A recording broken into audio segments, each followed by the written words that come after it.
Good morning, everybody. So let us start our lecture on the formation of heavier elements in the universe. Last time we have had our discussion on the stars' evolution and how the stars have originally started its existence. And this time we will have a detailed information on what are the different elements that is heavier or what how does it helps us understand if it is light elements or heavier elements. So our objective for this session, please take down notes. Number one is to analyze the formation of elements during three nucleosynthesis. Okay? And another one is to identify different elements formed in each nucleosynthesis. Remember, in the nucleosynthesis, we have the proton, the neutron, and once they collide, it will form another element that is deuterium. And eventually, it will form three helium isotope and one free neutron. Also, we need to realize how things came about and are correlated to one another. And before that, I will give you a good 5 minutes for our pre-test. And please read carefully each statement, and you can use your activity notebook to answer the following item. For number one of the key evidences of Big Bang theory is the ratio of hydrogen to helium. The question is, which of the following best states the amount of these elements in the universe? A, 75 hydrogen and 75 helium. Letter B, 25 hydrogen and 75% helium.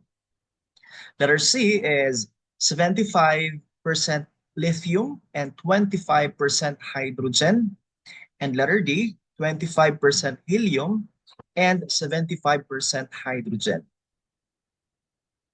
Please answer.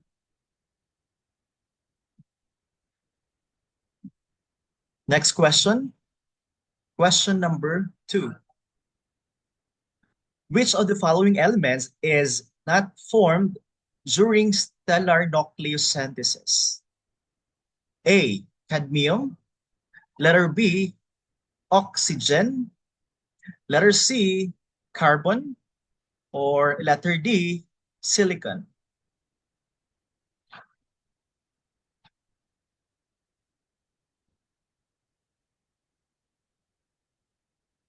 For number 3, when two nuclei of light elements are forced together at extremely high temperature, which of the following has occurred? A, nuclear fission. Letter B, binding energy. Letter C, nuclear fusion. Or letter D, radioactive decay.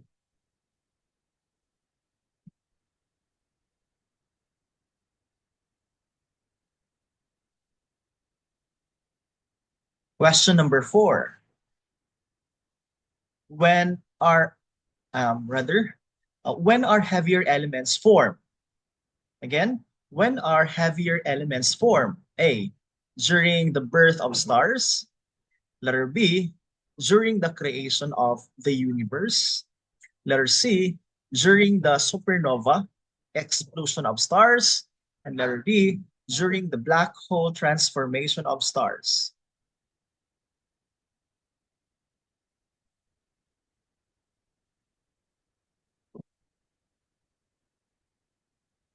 And number 5, what are the two conditions needed for star to form heavier elements? Letter A, low mass and high amount of hydrogen fuel. Letter B, high mass and high amount of hydrogen fuel. Letter C, extreme temperature and low amount of neutrons. Or letter D, extreme temperature and high amount of neutrons.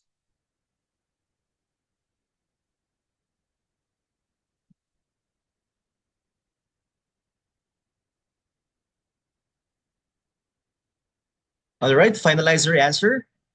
That's for part one on the pre-test. Now let's have a recap. This is part two of our activity. By this time, you must have already known stars of various sizes, right?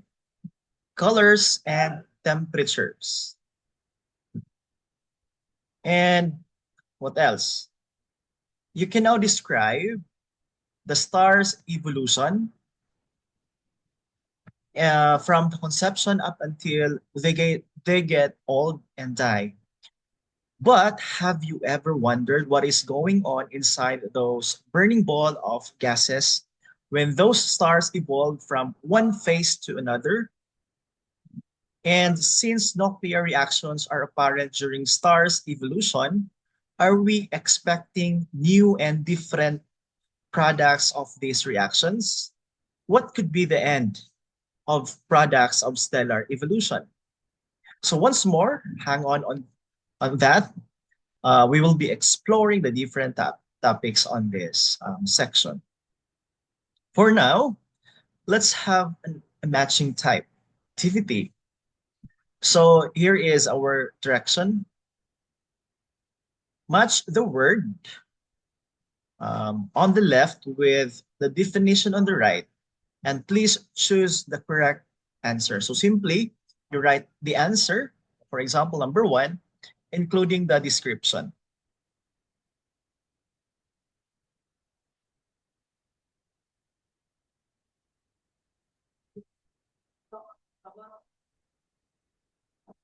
All right, let's move on. And we will be checking first your pre-test and your recap questions. All right, let's proceed. So in terms of formation of heavier elements in the universe, there are a lot of materials or elements or chemicals that is present on this formation. For instance, what is the universe made of? What about the galaxies, the stars, the earth, and your body? What are they all made of? In our chemistry class, we have learned of the numerous elements. No? We have the solid, the liquid, the gas. We also have the plasma and then the solid crystallization as the new states of matter. Further, these elements are the so-called pure substances made of atoms that are of the same type. They are the basic compositions of all forms of matter known to humans, whether living or non-living things and or other celestial body. So the question is, where did all these materials came from? How did they come into existence? For instance, for number one, for the Big Bang nucleosynthesis or the light elements. So the question is, what happened 14 billion years ago? Eventually, the Big Bang just happened. 3 seconds after the event, for a while,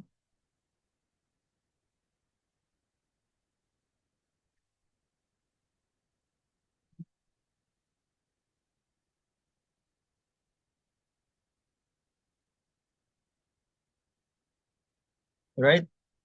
3 seconds after the event, when the universe was billions of degrees in temperature, protons and neutrons were produced in exact numbers as the universe continued to expand rapidly. At this point, the first atomic nuclei were formed, and only lighter elements, such as one is we have the hydrogen. Okay, let me highlight it. First is hydrogen and helium were formed, and a negligible amount of lithium. Okay. Oops.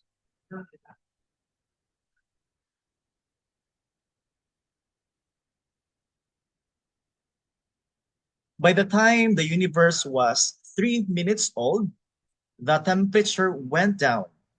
it was too cold for a nuclear reaction to take place. So it the process stopped. Diba? And the abundance of the elements was fixed at the ratios of 75% hydrogen, and we have 25% of helium. And scientists believe that this percentage has remained the same since then, and this should explain the current ratio of hydrogen to helium. So we have a ratio of 3:1. And this is also one of the evidences of the Big Bang theory, that where basically all hydrogen and helium originated. So we have also the stellar nucleosynthesis for heavier elements. The question is, what could have caused other elements to pop up or to explode? After the Big Bang, most of the elements in the universe were produced by the stars in the nuclear fusion reaction. Remember, fusion, what do you mean by fusion again? That is combining of gases or elements, or a reaction at its core. Further, the Earth and all heavenly bodies are believed to be remnants of the stars. In our case, we are considered part of the debris of the big stars in its active existence, but not of our sun. And yes, we are just like specks of dust.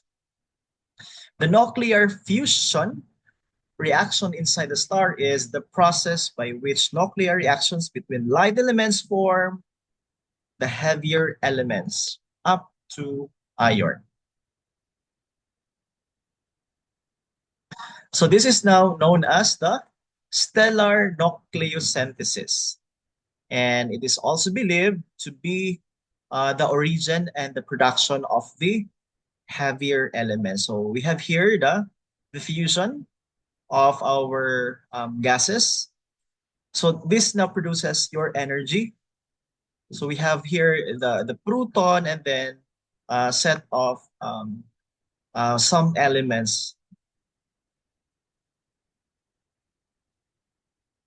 For instance, in the core of the main sequence stars, like our sun, the hydrogen is fused into helium.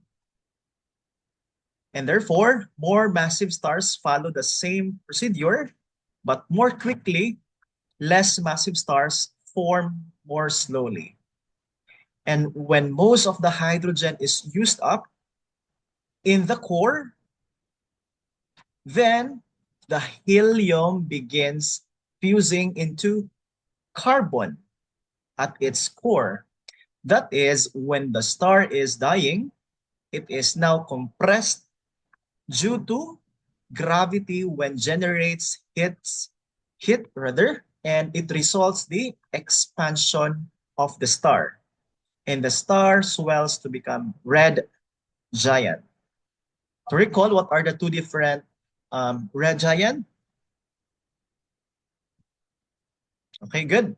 And the smaller elements fuse to form larger um, and larger elements. Therefore, red giants are hot enough to turn helium at their core into heavy elements like carbon. And the star now begins to manufacture carbon atoms by fusing three helium atoms. Rarely, a fourth helium atom combines to produce oxygen. And the stars about the sun's mass stop with its helium burning stage and collapse into white dwarfs, about the size of the Earth, expelling their outer layers in the process. So here's our figure. So we have here our um, different compositions of a star. We have here in the inner one, the sky blue color is the silicon fusion. We have the magnesium fusion, neon fusion, and oxygen fusion. And this is the inner one is known as the inert iron core.